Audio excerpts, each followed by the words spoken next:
Do you even know what you want? Most of us can clearly identify what we don't want. I don't want to get up every morning and force myself to go to a job I hate. I don't want to feel ignored and taken for granted in a relationship. I don't want to worry all the time. But how are you at knowing what you do want? How are you at even imagining what fulfillment and self-expression would be like? Welcome to day 8 of 21 days of self-love and mindfulness. I am your author, Sunflower Medicine, and we are moving right into week 2 of our 21 days, focusing on how to find that path to your own personal fulfillment, possibly after decades of focusing on the fulfillment of others. This is a short introductory lesson introducing you to a holistic approach to managing your own transformation using the GRACE model. As much as I would like to find a pill, a plant medicine, a practice, or even a book that can provide you with personal transformation, there is no such thing. The only being on this planet, or any planet, that can give you access to personal transformation is you. And I know you're interested in that because you've made it this far in this book. So let's look at some foundational questions that are going to put you in the best frame of mind to utilize this lesson and the upcoming lessons around grace so that you can access a new level of fulfillment and self-expression and personal transformation.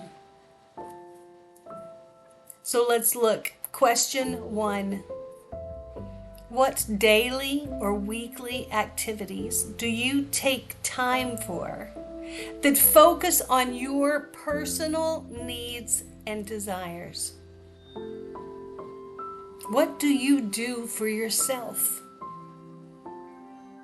Sink into this question. Allow yourself to consider how much planning, intentioning, or priority you give to having time where you can focus on what you want and need. Some people have answered things that I can tell are more reactive than proactive. And by that, I mean a lot of us only take personal time when we know we've just been pushed to the limit and we need a break. This is not the best time for you to be really looking at and questioning and identifying what it is you want and need in your life. Do you currently have time set aside for yourself to journal, to ask questions like these? To listen to your heart, mind, and soul as they let you know what they truly desire? Write down your thoughts about these questions. Feel free to share some in the chat. What are you discovering? On to question 2. How much of your day is already filled with commitments to the needs of others? One common challenge that many women and men face is that we commit to taking time for ourselves after everything else is done. Once we have free time, I'll do it in my free time. But based on all of the other things we do for others, free time just doesn't tend to show up. And if it does, I rarely have the energy or the clarity of mind to ask myself these questions.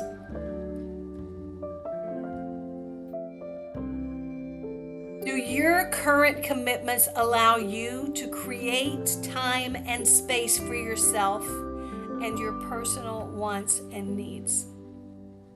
What other commitments in your life might currently be preventing you from carving out this meaningful time, from getting in touch with an aligned mind, body, and spirit? Explore that question. And now let's look at our last question.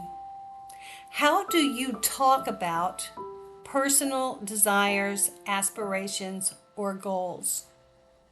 To whom do you share them? Is there anyone in your life who asks about these things? Is there anyone in your life whom you believe wants you to feel fulfilled and self-expressed? If so, do they tell you that? Do you talk about it? Who are they?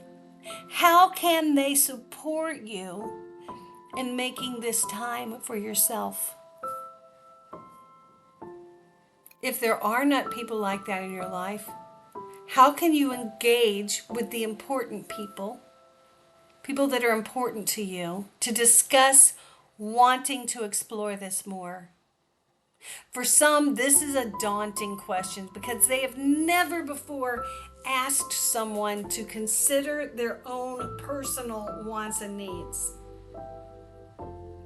I know people who've grown up in large families where putting food on the table and surviving were the only wants and needs anyone could afford.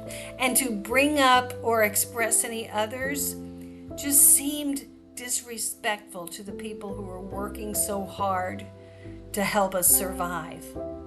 And so this sort of a conversation feels awkward and self-indulgent. It's not. Merely surviving is no way to live. You deserve to ask what more is out there for you. What more is in there for you? In your heart, in your soul. When I was young, we used to get the Christmas catalog. I don't remember if it was from Sears or JCPenney, but I do remember flipping the pages and looking at all the different clothes and gadgets and gifts. Consider you having that sort of an opportunity to flip through the pages of a catalog of things that you could do with your life. What might be in that catalog? An afternoon sitting in a cabin in the woods, listening to nature and feeling the fresh air? Waking up in a fancy hotel and ordering room service? Taking an art class? Meeting up with a special group of friends? Start to ask yourself, how can I explore what I really want and desire? How can I identify that? And then what would it look like? Take today, day 8, to allow yourself to want or even need more. You deserve it. We'll see you soon in day 9. Bless you.